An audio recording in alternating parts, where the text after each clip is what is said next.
അറിഞ്ഞോ? എന്ത്? നീ വാ, പോത്ത് കേക്കണ്ട.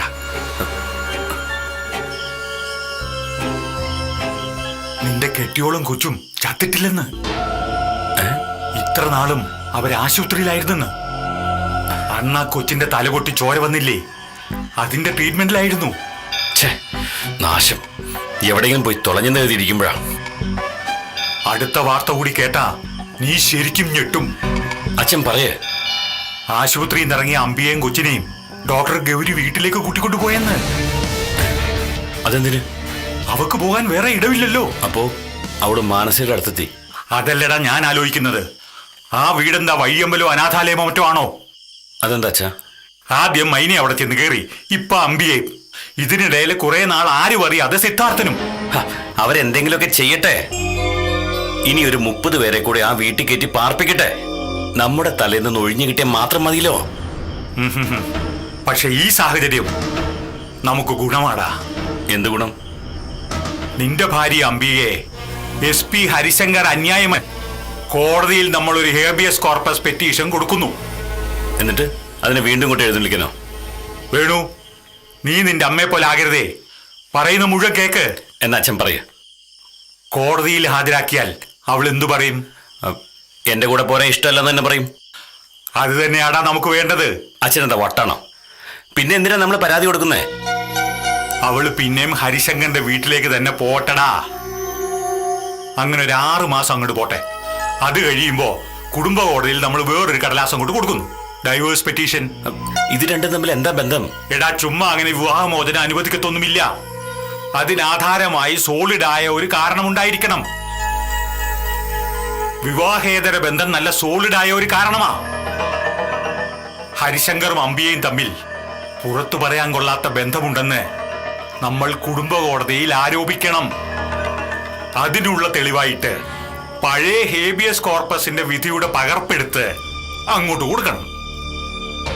ഭർത്താവിന്റെ കൂടെ കഴിയാൻ അവക്ക് ഇഷ്ടമല്ല. എന്നാൽ ഒരു ബന്ധവുമില്ലാത്ത ഒരു അന്യപുരുഷന്റെ കൂടെ താമസിക്കാൻ ഒരു വിസമ്മതവുമില്ല. പച്ചയ്ക്ക് പറഞ്ഞാൽ അങ്ങനെയല്ലേ ആ കേസിൽ അവളുടെ മൊഴി വരുന്നത്. പിന്നെ ഡൈവേഴ്സ് അനുവദിക്കാൻ കോടതിക്ക് ഒരുപാട് ആലോചിക്കേണ്ടി ഒന്നും വരില്ല. എങ്കിൽ പിന്നെ എന്തിനാ 6 മാസം കാത്തിരിക്കുന്നേ? ഹേബിയസ് കോർപ്പസിലെ തീർപ്പ് വന്നാൽ ഉടനെ തന്നെ ഡൈവോഴ്സ് പെറ്റീഷൻ കൊടുത്തൂടെ? എടാ വിവരദോഷി, വിവാഹത്തിന് ശേഷം കുറഞ്ഞത് 6 മാസമെങ്കിലും കഴിഞ്ഞാലേ ഡൈവേഴ്സ് പെറ്റീഷൻ കൊടുക്കാനാവൂ.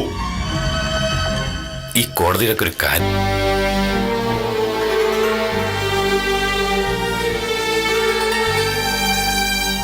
അംബികെ, നീ എന്താ ആലോചിക്കുന്നേ? ഞാൻ ഈ കുഞ്ഞിന്റെ കാര്യം ആലോചിക്കായിരുന്നു ചേച്ചി. അവള് ഒരു പെണ്ണായി പോയല്ലോ എന്ന്. ആണായിരുന്നെങ്കിൽ എവിടെയെങ്കിലും വളർന്നോളൂ എന്ന് സമാധാനിച്ചിട്ട് എനിക്ക്. ആണായാലും പെണ്ണായാലും കുഞ്ഞിനൊരമ്മയുടെ തണൽ കൂടിയേ തീരൂ അംബികെ. അമ്മ എപ്പോഴും പറയുമായിരുന്നു, വഴികാട്ടാൻ അച്ഛൻ മുന്നിലില്ലെങ്കിൽ പെൺമക്കൾ വഴിതെറ്റാൻ എളുപ്പമാണെന്ന്. അച്ഛന്റെ മുഖം തന്നെ ഓർമ്മയില്ല എനിക്ക്.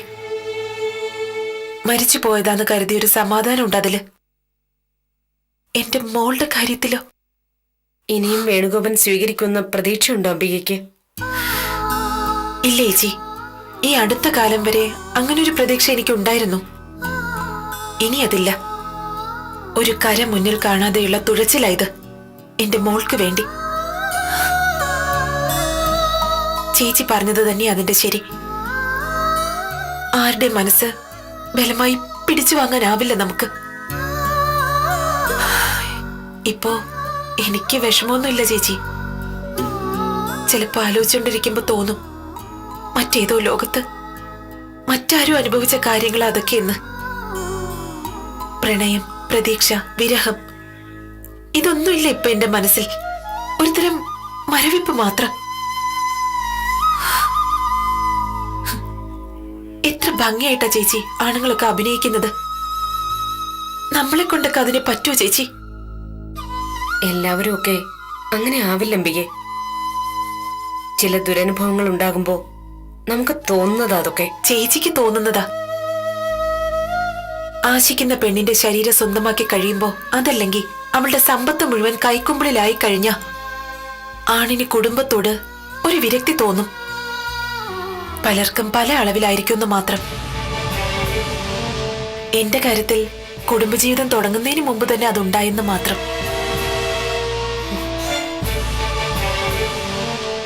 അമ്പിക നിൽക്ക്, ഞാൻ കിച്ചണിലേക്കൊന്ന് ചെല്ലട്ടെ.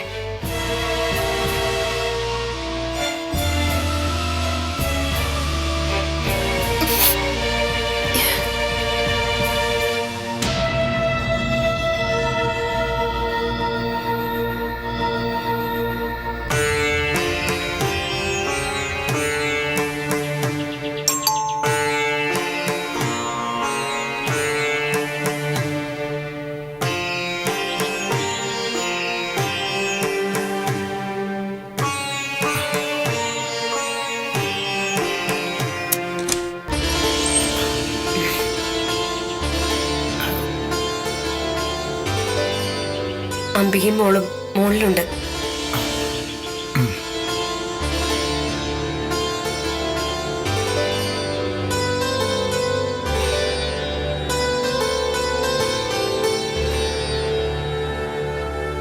ഗൗരി ചേച്ചി, നന്ദി.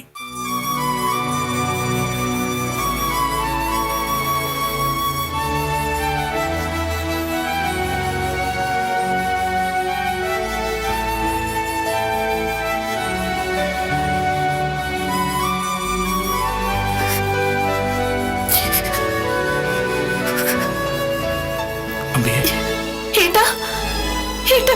മാമ മോളെ, മാമ എവിടെയായിരുന്നു ഇത്രയും നാള്? മാമൻ ഇവിടെയൊക്കെ തന്നെ ഉണ്ടായിരുന്നടാ. എന്നിട്ട് മോള് കണ്ടില്ലല്ലോ.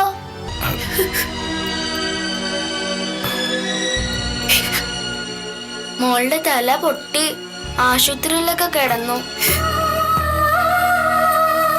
മാമൻ ഇപ്പോഴാണ് അറിഞ്ഞത്.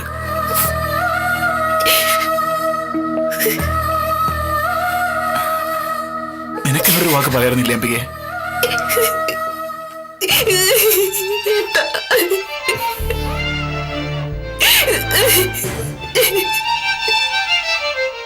നിനക്ക് വേണ്ടി, അല്ലെങ്കിൽ ഗോപമൂക്ക് വേണ്ടിയാ എല്ലാം തുടങ്ങി വെച്ചത്.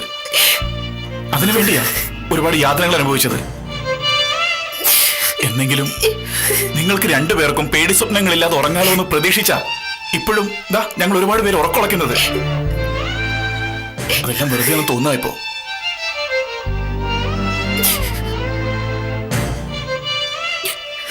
വിവാഹം കഴിച്ചയച്ച പെങ്ങളെ കാണാൻ വരുന്ന ഏട്ടനോട് ഈ അനിയത്തി എന്താ പറയേണ്ടത്? വിവാഹരാത്രിയിൽ അനിയത്തിയെ ഭർത്താവ് മണിയറെ നാട്ടിയിറക്കി വിട്ടെന്നോ? ഏട്ടന്റെ ജീവന്റെ ജീവനായ കുഞ്ഞിനെ ജലപാനം നൽകാതെ പട്ടിണിക്കിട്ടിരിക്കുകയാണെന്നോ?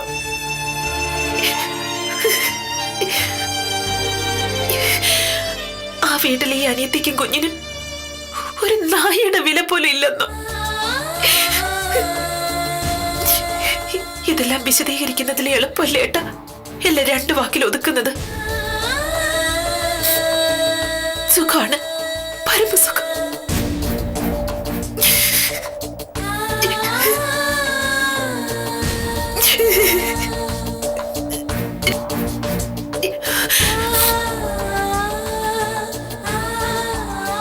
ഞാൻ സ്വയം ക്ഷണിച്ചു വരുത്തിയ വിധി അനുഭവിക്കേണ്ടത് ഞാൻ തന്നെയാ.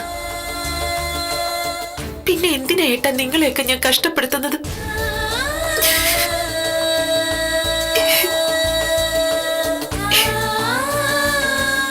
എന്തിനാ ഏട്ടാ നിങ്ങളൊക്കെ എന്നെയും കുഞ്ഞിനെ ഓർത്ത് സങ്കടപ്പെടുന്നത്? കൊടുങ്കാടിന്റെ നടുവിൽ ഒറ്റയ്ക്ക് വിരിഞ്ഞ പൂവ് പോലെയാ ഞങ്ങളുടെ ജീവിതം. ആരും കാണാനില്ലാതെ ഈ ജീവിതം അങ്ങ് അവസാനിച്ചോളൂ. അവസാനിക്കണം.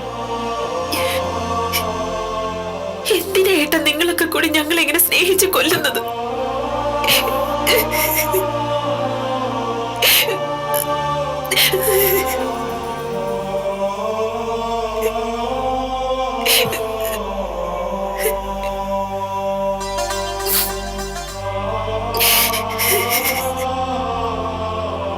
ഒറ്റ വാചികെ പറയാനുള്ളൂ. നീ എന്റെ പെങ്ങളായതുകൊണ്ട് എന്റെ എന്റെ കൂടപ്പുറപ്പായതുകൊണ്ട്.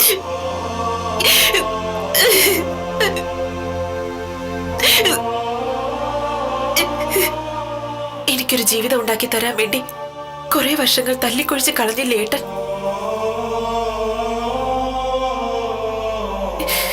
ഇനിയെങ്കിലും സ്വന്തം ജീവിതം നോക്കണം.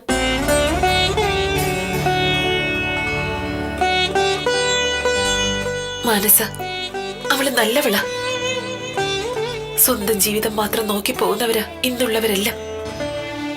മറ്റൊരാൾക്ക് വേണ്ടി ഒരു 5 മിനിറ്റ് മാറ്റിവെക്കാൻ മനസ്സില്ലാത്തവര്. അതിനിടയില് മാനസയെ പോലൊരു പെണ്ണിനെ കിട്ടാൻ ബുദ്ധിമുട്ടായിട്ടാ. സ്വന്തം ജീവിതത്തെക്കുറിച്ച് മാത്രം ചിന്തിക്കാനായിരുന്നെങ്കിൽ നീ പറഞ്ഞതുപോലെ അതെന്നേ ആവായിരുന്നു അംബികെ. മാനസൊരിക്കൽ എന്നോട് പറഞ്ഞിട്ടുണ്ട്, മറ്റുള്ളവർക്ക് വേണ്ടി ജീവിക്കുമ്പോഴാ ഓരോരുത്തരുടെയും ജീവിതത്തിൽ സൗരഭ്യം ഉണ്ടാവുകയെന്ന്. അത് സത്യമെന്ന് ഇപ്പൊ തോന്നുക. ഏട്ടാ, ഏട്ടനിപ്പോ മോളെയും കുഞ്ഞിനെയും കൂട്ടിക്കൊണ്ടുപോവാൻ ഒരു മേൽക്കൂരയുടെ തണലില്ല. അമ്മ പറഞ്ഞ പോലെ പൂട്ടിക്കിടക്കുന്ന നമ്മുടെ വർക്ക്ഷോപ്പ് അത് വീണ്ടും തുറക്കാനുള്ള ശ്രമത്തിലാ ഏട്ടൻ. അത് കഴിഞ്ഞ് ഏട്ടൻ വരും നിങ്ങളെ കൂട്ടാൻ.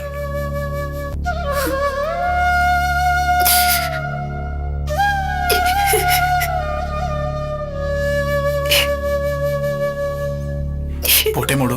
മാമൻ പോണ്ട. മാമ ഇല്ലാത്തപ്പോ എനിക്ക് പേടിയാ.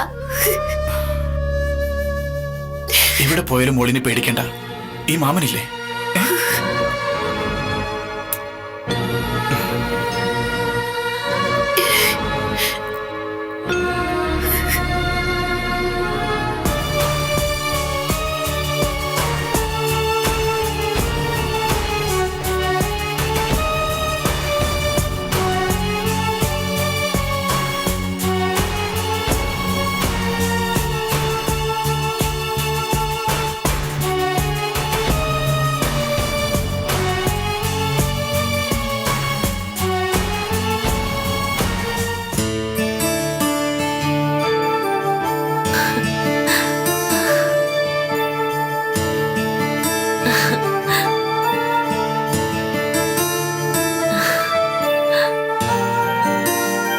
മനസ്സാ കണ്ടോ അംബികെ? ആ എന്തു പറഞ്ഞു? കുറെ കരഞ്ഞു. എന്നെ പറ്റിയൊന്നും പറഞ്ഞില്ലേ? മാനസൊരു പാവാന്ന് പറഞ്ഞു. പിന്നെ പഴയ ഏതോ ജന്മത്തിൽ ഞാൻ ചെയ്ത പുണ്യത്തിന്റെ ഫലമായിട്ടാ ഇത്രയും നല്ല കുട്ടിയെ കിട്ടിയെന്ന് പറഞ്ഞു. പുണ്യം ചെയ്തത് സിദ്ധാർത്ഥനല്ലല്ലോ, ഞാനല്ലേ. ഏതോ ജന്മത്തിൽ ഒരുപാട് പുണ്യം ചെയ്തിട്ടുണ്ടാവണം ഞാൻ. അല്ലെങ്കിൽ എനിക്ക് കിട്ടില്ല സിദ്ധാർത്ഥനെ. ഈ മനസ്സ്. അംബിക ഇനി ഇവിടെ തന്നെ നിക്കട്ടെ സിദ്ധു. 2 ദിവസം കൂടി കഴിഞ്ഞാ നമ്മുടെ വിവാഹമല്ലേ. പിന്നെ അംബികയും ഗോപുമോളും ഇവിടെ നിൽക്കുന്നതിൽ ആരും ഒരു തെറ്റും പറയില്ല. ഗൗരി ചേച്ചിക്ക് ഇത്രയും നല്ലൊരു മനസ്സുണ്ടെന്ന് സത്യത്തെ എനിക്കറിയില്ലായിരുന്നു മനസ്സേ. ഇതുവരെ എനിക്ക് പ്രെഡിക്റ്റ് ചെയ്യാൻ സാധിക്കാത്തൊരു ക്യാരക്ടറാ ഗൗരി ചേച്ചിയുടേത്. ചില സമയത്ത് തോന്നും ഭയങ്കര ദുഷ്ടതയൊക്കെയുള്ള ആളാണെന്ന്, ചിലപ്പോ പഞ്ചപാവമാണെന്നും തോന്നും. മുഖം കറുത്തു മാത്രമേ എന്നോട് ഇതുവരെ ഒരു പെരുമാറിയിട്ടുള്ളൂ. ആ ഒരു തരത്തിൽ പറഞ്ഞ അതിൽ ന്യായമുണ്ട് മനസ്സേ. നമുക്ക് ശരിയാണെന്ന് തോന്നുമെങ്കിലും മറ്റുള്ളവർക്ക് മുന്നിൽ വലിയൊരു തെറ്റാ നമ്മൾ ചെയ്തത്. നമ്മുടെ കല്യാണത്തോടുകൂടി തെറ്റുകളെല്ലാം മാഞ്ഞ് ഒരു വലിയ ശരി മാത്രമാവില്ലേ സിദ്ധാർത്ഥ?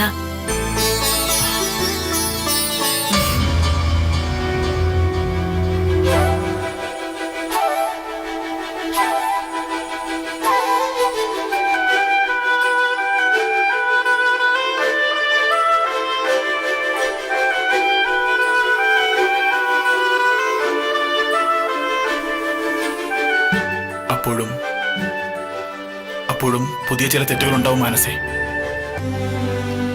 തെറ്റും ശരിയും അങ്ങനെ. ഒന്നുണ്ടെങ്കിൽ അടുത്തതും ഉണ്ടാവും. മറ്റൊരർത്ഥത്തിൽ ഒന്നുണ്ടെങ്കിലേ അടുത്തതുള്ളൂ.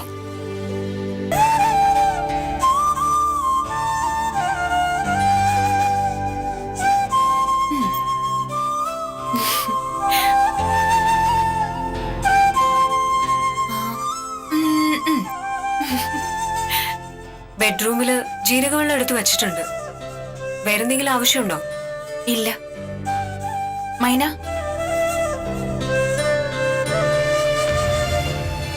എന്തെങ്കിലും പിണക്കമുണ്ടോ മൈനയ്ക്ക് എന്നോട്? ഇല്ല. പിന്നെന്താ ഇങ്ങനെ? എങ്ങനെ? ചിലപ്പോ എനിക്ക് തോന്നിയതായിരിക്കും, എന്തോ ഒരു അകൽച്ച പോലെ. എനിക്കെങ്ങനെ ആരോടും അകൽച്ചയൊന്നുമില്ല. അകൽച്ച കാണിക്കാനൊക്കെ ഇല്ല. എനിക്കിവിടെ ഒരു വേലക്കാരിയുടെ റോള് മാത്രമേ ഉള്ളൂ. അങ്ങനെ ആരാ പറഞ്ഞത്? ആരും പറയാതെ തന്നെ എനിക്കറിയാം. സത്യം പറഞ്ഞ എനിക്ക് പേടിയാ നിങ്ങളെയൊക്കെ. പേടിയോ? എന്തിന്? ഒരാളുടെ നെഞ്ചിലേക്ക് കത്തി കയറ്റാൻ തുനിഞ്ഞ സിദ്ധാർത്ഥന്റെ അനിയത്തി തന്നെയല്ലേ അംബിക. അങ്ങനെയുള്ള ആൾക്കാരെയൊക്കെ കാണുന്നത് തന്നെ എനിക്ക് ഭയമാ. എപ്പോഴാ എന്താ ചെയ്യാന്നൊന്നും പറയാൻ പറ്റില്ലല്ലോ. ഞാൻ അങ്ങനെ ഒന്നും ശീലിച്ചിട്ടില്ല, അതുകൊണ്ടാ.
It's A thankless job. സ്വന്തം വീട്ടിലെ തീന്മേശ വൃത്തികേടായി കിടക്കുമ്പോ മറ്റു വല്ലവരുടെയും ഡൈനിങ് ടേബിൾ കഴുകി തുടയ്ക്കാനാണോ നോക്കേണ്ടത്? ഓഹ്, ഞാനത് മറന്നു. ഈ മാരണം എങ്ങനെ ഇവിടെ എത്തിയെന്നാകും അംബികയുടെ സംശയം. നമുക്ക് അങ്ങനെ കാലവും സമയവും ഒന്നുമില്ല അംബികയെ. നമ്മളെ എവിടെയാണോ ആവശ്യം അവിടെ എത്തിയിരിക്കും കൃത്യസമയത്ത്. ശരിക്കും ഒരു മായാവി. അപ്പോ നമ്മൾ എന്താ പറഞ്ഞു വന്നത്? ആ, വീടിന്റെ കാര്യം. എനിക്കിങ്ങനെ വീടൊന്നുമില്ല. അന്ന് ഞങ്ങളൊക്കെ കൂടി കൊട്ടും കുരവയിട്ട് അമ്പയെ ഒരു വീട്ടിലേക്ക് കെട്ടിക്കയറ്റി വിട്ടായിരുന്നല്ലോ. ആ വീടിന് എന്തു പറ്റി? മലവെള്ളപ്പാച്ചിലിൽ ഒളിച്ചുപോയോ? അതോ ഭൂമിക്കടിയിലേക്ക് ഇടിഞ്ഞു താണുപോയോ? പത്രത്തിലൊന്നും വായിച്ചില്ലല്ലോ. എന്നിട്ട്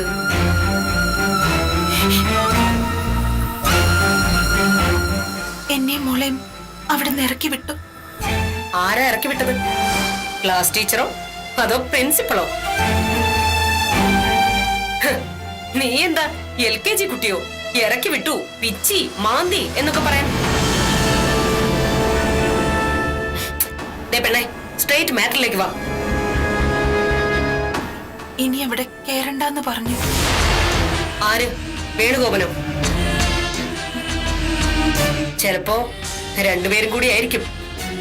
വിക്രമനും മുത്തുവും പോലെയുള്ള ഇന്റിമസി അല്ലേ അച്ഛനും മകനും ഇടയിൽ. ഇതിനിടയില് ഒരു സ്റ്റണ്ട് സീന്റെ കാര്യമൊക്കെ കേട്ടല്ലോ. നീ പേടിക്കുന്ന പെണ്ണേ. ഞാനത് വെച്ച് ആക്ഷൻ എടുക്കാനൊന്നും പോകുന്നില്ല.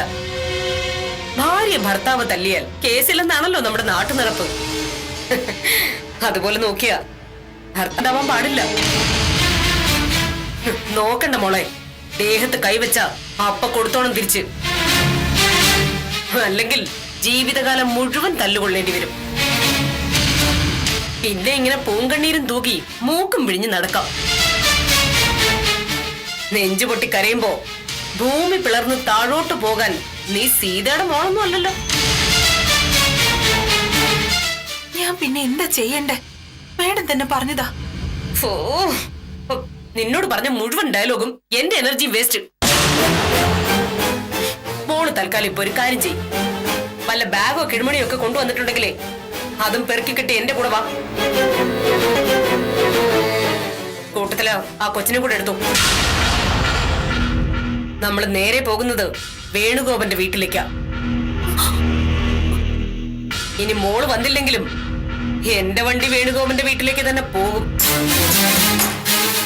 അവിടുന്ന് അവനെ കുത്തിന് പിടിച്ച് പൊക്കി സ്റ്റേഷനിലോട്ട് കൊണ്ടുപോകും.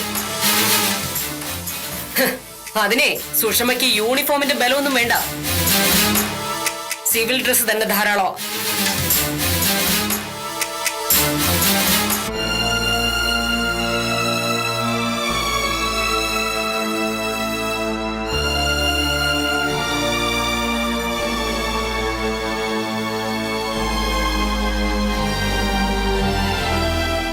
അപ്പൊ ആരാ വരുന്നത്? ഹസ്ബൻഡോ വൈഫോ? ഞാൻ വരാം. എന്നാ വേഗം ആവട്ടെ, പോയിട്ട് വേറെയും പണിയുള്ളതാ. ഗൗരി ചേച്ചിയോടൊന്നും പറയാതെ. ചേച്ചിയോടും ചേട്ടനോടും ഒക്കെ ഞാൻ പറഞ്ഞോളാം. മോള് പോയിട്ട് വാ.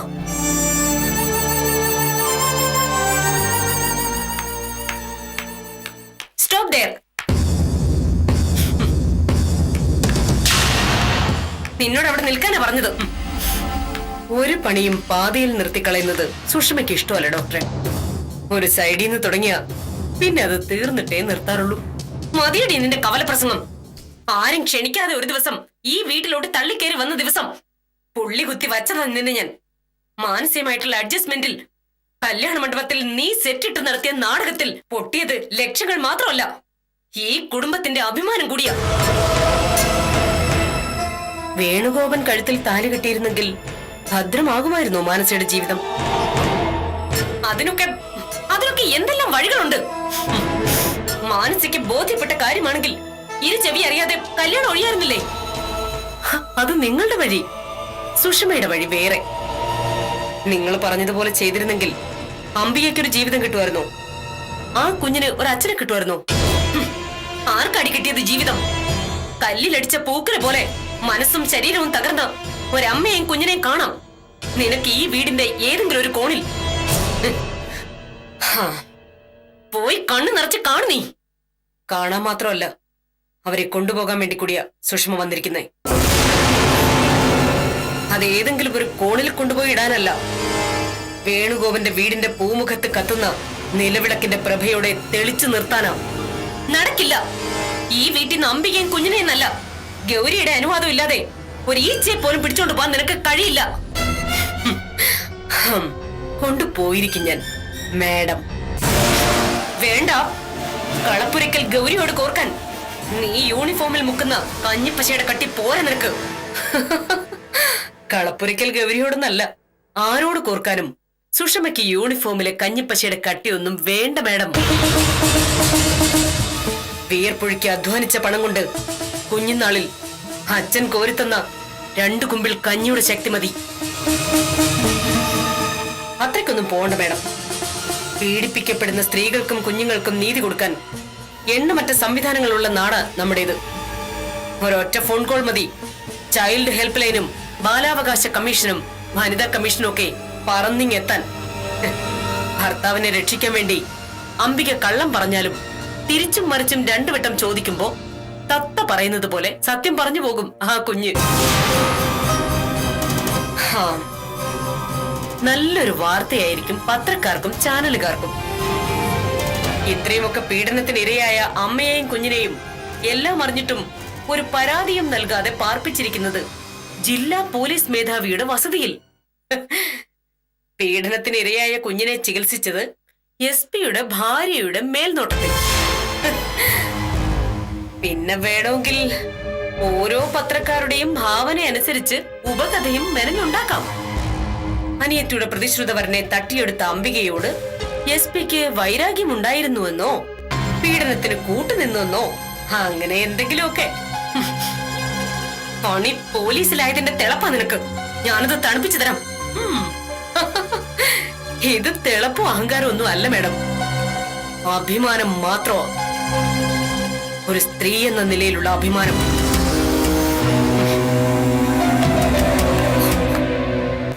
വിത്ത് യുവർ പെർമിഷൻ കൊണ്ടുപോകാൻ ഞാൻ അംബികയും കുഞ്ഞിനെയും.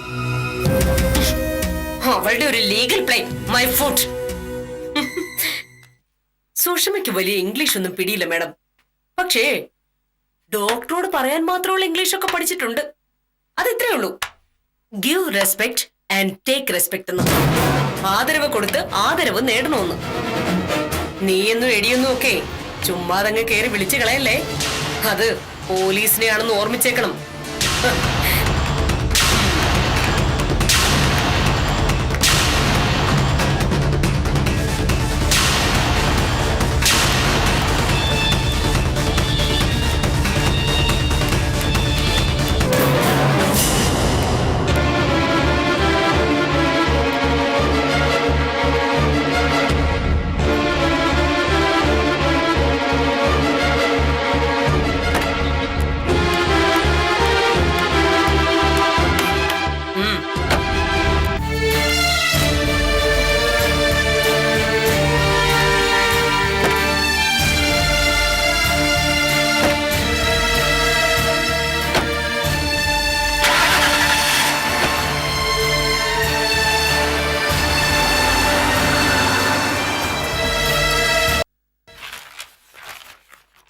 അച്ഛാ ദാ ഇതൊന്ന് നോക്കി. എന്നതാടാ, കാശ് ചെലവാകുന്ന വല്ല കാര്യമാണോ? അല്ലച്ച, കാശ് ഇങ്ങോട്ട് കിട്ടുന്ന കാര്യ. ആ, എന്നാ നോക്കാം. ദാ അയ്യോ, ഇതൊരു പെണ്ണല്ലയോ? ആ വകുപ്പിൽ നമുക്കെങ്ങനെ കാശ് കിട്ടും? അവള് നമുക്ക് ഈ വീട്ടിലേക്ക് കൂട്ടാച്ച. സ്ത്രീധനത്തിന്റെ വകുപ്പിൽ കാശ് കിട്ടുന്ന കാര്യം പറഞ്ഞത്. അതിപ്പോ നിന്റെ അമ്മയോടുള്ളപ്പോ എങ്ങനെയാടാ? അച്ഛൻ വെറുതെ തമാശ പറഞ്ഞ് നേരം കളയല്ലേ. ഞാൻ കല്യാണം കഴിക്കുന്ന കാര്യ പറഞ്ഞത്. നിന്നോട് ആര് പറഞ്ഞാടാ ഇപ്പൊ പെണ്ണന്വേഷിക്കാൻ? അതെന്താച്ചാ, എനിക്കും വേണ്ടേ കൂട്ടിനൊരാള്? ഉണ്ടായിരുന്നല്ലോ ഒരാള്, താലി കെട്ടിക്കൊണ്ടുവന്ന ഒരു പെണ്ണ്. അടിച്ചിറക്കി വിട്ടല്ലേ അവളെ. ചായ ആവാം, ഉപദേശം വേണ്ട.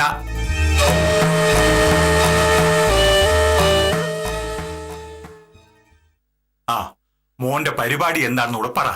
തകരപ്പാട്ട, കുപ്പി, കലം എന്നൊക്കെ വിളിച്ചു പറഞ്ഞുകൊണ്ട് നടക്കുന്നവരെ പോലെ പെണ്ണുണ്ടോ എന്ന് ചോദിച്ച് ഓരോ വീട്ടിലും കയറി ഇറങ്ങാനാണോ? അച്ഛനെന്താ ഇങ്ങനെയൊക്കെ ചോദിക്കുന്നേ? എടാ, പെണ്ണ് കിട്ടുന്നതും പശുവിനെ വളർത്തുന്നതും ഒരേപോലെ. വരുമാനത്തിലായിരിക്കണം കണ്ണ്. പശുവിന് നല്ല ചന്തം ഉണ്ടെങ്കിലും കറവയില്ലേ തീർന്നില്ലേടാ. നിന്റെ ഈ ഫോണിലും ലാപ്ടോപ്പിലുള്ള കളി തൽക്കാലത്തേക്കൊന്ന് നിർത്തിവെക്ക്. അങ്ങനെ കുറെ കളിച്ചിട്ടല്ലേ ആ മാനസി എന്ന് പറയുന്ന മാരണത്തിന്റെ വായി പോയി നീ പെട്ടത്. ഉടുക്കോ എന്തായി? ആ എടുക്കാ ചരക്ക് നിന്റെ തലേ കയറിയതും പോരാ, നാട് നീളം നമ്മൾ നാറുകയും ചെയ്തു. അങ്ങനെ സംഭവിച്ചു പോയതുകൊണ്ട് ഞാൻ ജീവിതകാലം മുഴുവൻ ഇങ്ങനെ നിൽക്കണമെന്നാണോ അച്ഛൻ പറയുന്നത്? പേരുദോഷത്തിന്റെ ഒരു കറുത്ത പൊട്ട് വീണുപോയതുകൊണ്ട് അതോർത്ത് ദുഃഖിച്ച് ജീവിതം തീർക്കാൻ എന്റേതൊരു പെൺജന്മം അല്ലല്ലോ അച്ഛാ. അങ്ങനെ പറ, അതാണ് പോയിന്റ്. അതിനെപ്പറ്റി നിനക്കൊരു ബോധം വേണം.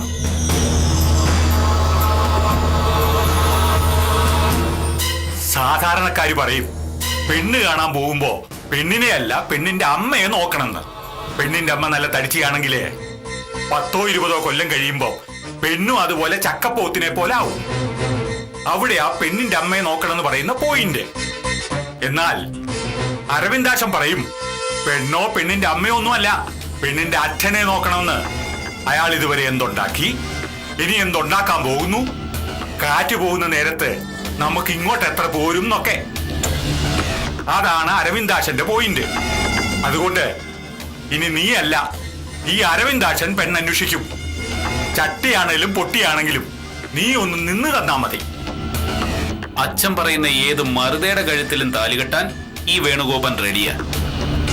നമ്മുടെ ബ്ലേഡ് മാധവനില്ലേ, ആ ഒരു ലൈനിൽ വരുന്നവരെ നമ്മൾ പിടിക്കാവൂ. പക്ഷെ എന്ത് ചെയ്യാം, മാധവന് പെമ്മക്കളില്ല. പിന്നെ വേറെ ആരെയാ നോക്കുക? വരൂ അച്ഛ, അങ്ങനെയാണ് ഈ ലോകത്തിന്റെ ക്രമം. ഈ 8 കാലി വല നെയ്യുന്നേ ഉള്ളൂ, ഇര തനിയെ അതിൽ വന്ന് വീഴുന്നത്.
കൊതുകിനെയോ മറ്റോ അടിച്ച് പ്രാക്ടീസ് ചെയ്യാറെന്നും തോന്നുന്നല്ലോ.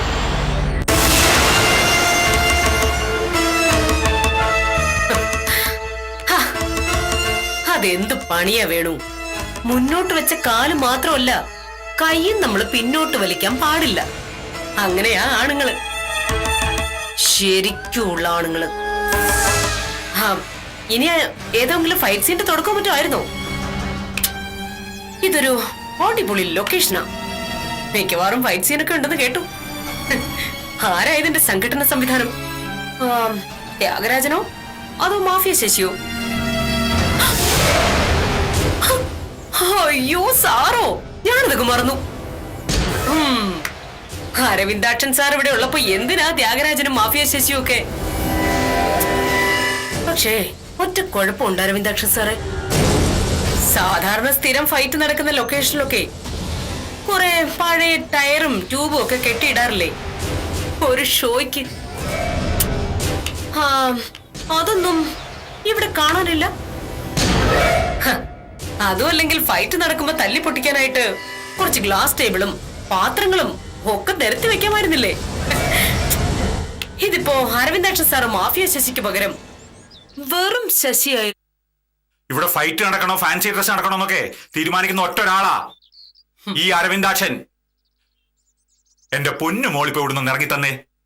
ബാക്കിയുള്ള സീനൊക്കെ ഈ അരവിന്ദാക്ഷൻ അങ്ങ് കൺട്രോൾ ചെയ്തോളാം. അത് നടക്കത്തില്ലല്ലോ അരവിന്ദാക്ഷൻ സാറേ. ഈ സുഷമ ഇങ്ങോട്ട് വന്നത് ഒരു ഇന്റർവൽ പഞ്ച് അങ്ങോട്ട് തരാനല്ലേ? അത് തന്നിട്ടേ സുഷമ ഇറങ്ങുള്ളൂ. ഇവിടെ ചില ക്യാരക്ടേഴ്സ് വല്ലാതെ വീക്കാ. സാറിനറിയാലോ, ജീവിതത്തിൽ വീക്കായാൽ പിന്നെ പോക്കാ. അവരെയൊക്കെ ഒന്ന് സ്റ്റഡിയാക്കാനല്ലേ ഈ സുഷമയുടെ വരവ്.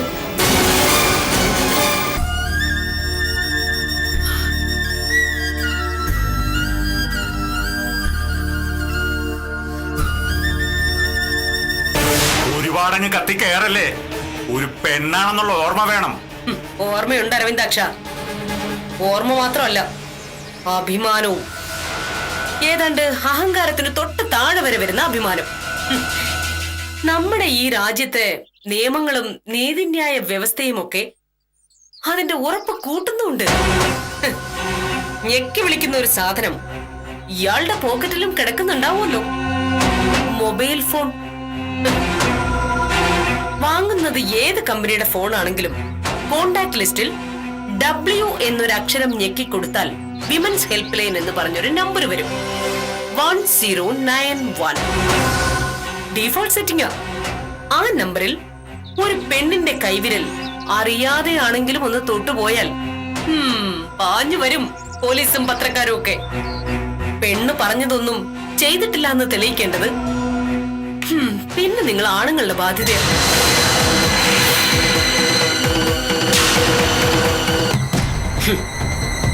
ഇതുവരെ നടന്നതൊക്കെ ഞാൻ അങ്ങ് ക്ഷമിച്ചു.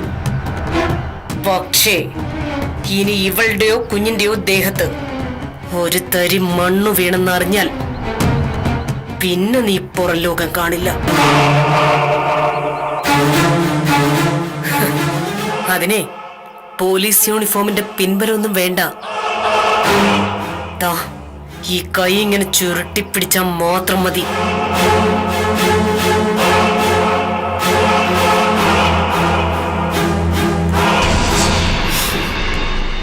അമ്മയൊരു പാവാന്ന് എനിക്കറിയാം. പക്ഷേ ഈ അമ്മയ്ക്കും ഉണ്ട് ഒരു കുഴപ്പം. ഒരു ഹെൽത്ത് ഡ്രിങ്കിന്റെ പരസ്യം കണ്ടിട്ടില്ലേ? മോന് ലഞ്ചും ബ്രേക്ക്ഫാസ്റ്റും ഒക്കെ കൊടുത്തിട്ടുണ്ടെങ്കിലും സൺഡേ ആണെങ്കിലും ഇത്തിരി അഡീഷണൽ എനർജി കൂടി കൊടുക്കണം. വേറൊന്നുമല്ല, കൊള്ളരുതാഴിക കാണിക്കുമ്പോ കുഞ്ഞുനാള് മുതലേ നല്ല ചൂരലിന്റെ കഷായം. അന്നത് വേണ്ടതുപോലെ കൊടുത്തിരുന്നെങ്കിൽ അമ്മ ഇന്നിങ്ങനെ മെഴുകുതിരി പോലെ നിന്ന് ഉരുകേണ്ടി വരില്ലായിരുന്നു. അംബികയും കുഞ്ഞും അകത്തേക്ക് കയറിപ്പോക്കും. സുഷമ പ്രകാശ് ജീവനോടെ ഇരിക്കുമ്പോ നിങ്ങളെ ഇവിടെ ആരും ഒരു ചുക്കും ചെയ്യില്ല.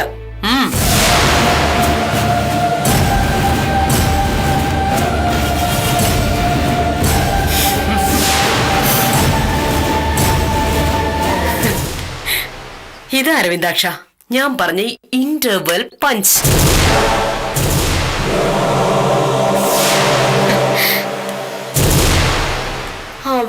അല്ല ഞാനെന്തോ മറന്നല്ലോ. ആ അതന്നെ, നമ്മൾ തമ്മിൽ ഇത്രയും ബന്ധങ്ങളൊക്കെ ആയ സ്ഥിതിക്ക് ഞാൻ ഈ വീടിന്റെ അടുക്കള ഒന്ന് കാണാതെ പോകുന്നത് മോശമല്ലേ?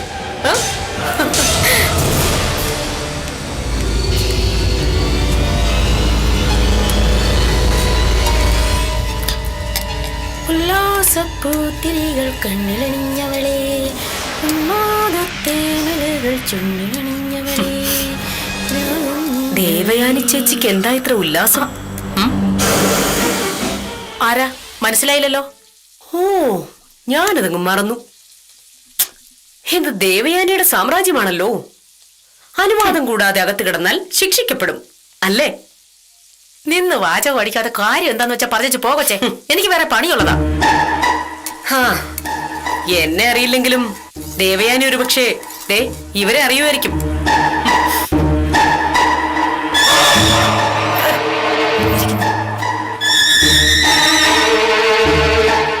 ഓ ഈ സ്വാതന്ത്ര്യത്തിന്റെ വക്കാലത്തും കൊണ്ട് വന്നതാ കൊച്ചെ. ആണെങ്കിലേ തൽക്കാലം അങ്ങ് പോയാട്ട്. കണ്ടിട്ട് ഏതാണ്ട് നല്ല കുടുംബത്തിൽ പിറന്നാണെന്ന് തോന്നുന്നു. വെറുതെ ദേവയാനിയെ കൊണ്ട് വാതറപ്പിക്കാൻ നിക്കല്ലേ, പിന്നെ 7 പുഴയെ കുളിച്ചാലും പോവില്ല അതിന്റെ നാറ്റം.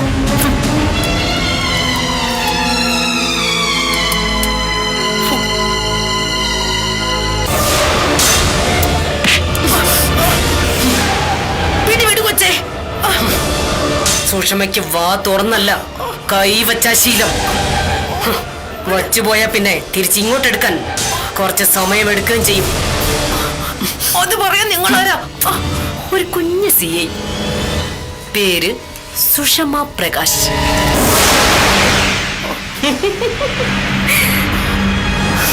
എന്റെ പൊന്നു സാറേ, എന്നെ രക്ഷിക്കണം. ഞാനൊരു തെറ്റും ചെയ്തിട്ടില്ല. സാറിനെ ആരാണ്ട് തെറ്റിദ്ധരിപ്പിച്ചതാ. അധികാരവും പണവും ഒക്കെ ഉണ്ടെങ്കിൽ ഏത് കൈയും നമുക്ക് മുമ്പിൽ ഇങ്ങനെ തൊഴുതു നിൽക്കും ദേവയാനി. പക്ഷേ അപ്പം നമ്മളൊന്ന് ആലോചിക്കണം, നമുക്ക് മുകളിൽ വേറെയും ആളുകളുണ്ടെന്ന്. അതിനെല്ലാം മുകളിൽ സർവശക്തനായ മറ്റൊരാളും. എല്ലാ കൈകളും കൂപ്പിപ്പോകുന്നത് അവിടെയാ. അതുകൊണ്ട് കൂപ്പിയ കയ്യിൽ തുപ്പരുത്. ദേ ഈ പാവം പിടിച്ച പെണ്ണിന്റെയും കൊച്ചിന്റെയും കാര്യത്തിൽ ദേവയാനി ചെയ്തതോ അതാ.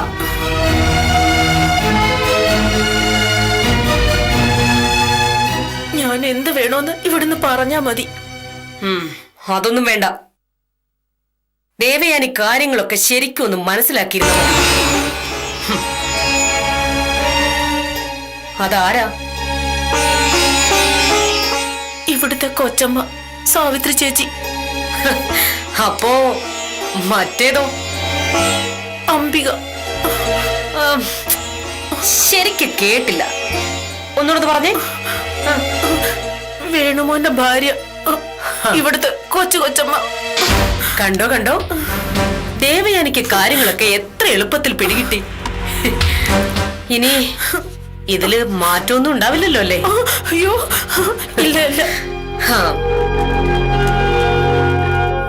കട്ടുറുമ്പിനെ പേടിപ്പിക്കാൻ ആറ്റം ബോംബൊന്നും പൊട്ടിക്കണ്ടെന്ന് എനിക്കറിയാം. കാര്യം കട്ടുറുമ്പാണെങ്കിലും കടിച്ചു കഴിഞ്ഞ ഒരു നീറ്റല. അതുകൊണ്ടാ നമുക്കിപ്പോ ഇവിടെ ഒരു കിച്ചൺ ക്യാബിനറ്റ് കൂടേണ്ടി വന്നത്.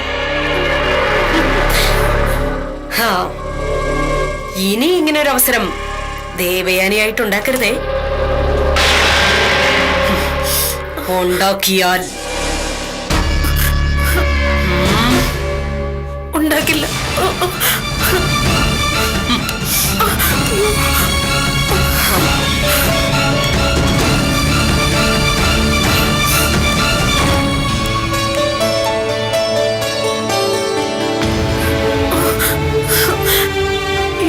എന്നെ പിടിച്ച് ജയിലിലിടുവോ ചേച്ചി? ചിലപ്പോ ഇടുവായിരിക്കും ദേവേനി. അയ്യോ, നിനക്കത് സംഭവിച്ചാലും ഞാൻ ഒന്നും പറയില്ല. അതെന്താ ചേച്ചി? അങ്ങനെയല്ലേ നീ ആ പെങ്കൊച്ചിനോടും കൊച്ചിനോടും പെരുമാറിയത്? എന്റെ ഈശ്വര, രക്ഷിക്കണേ ഭഗവാനെ.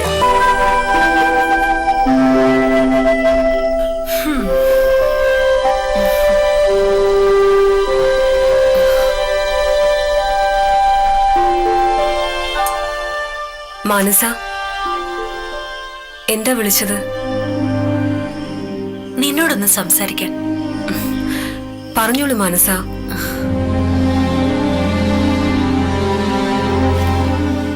നീ എന്താ ഇങ്ങനെ ഇൻഡിഫറൻ്റായി? ഇൻഡിഫറന്റോ?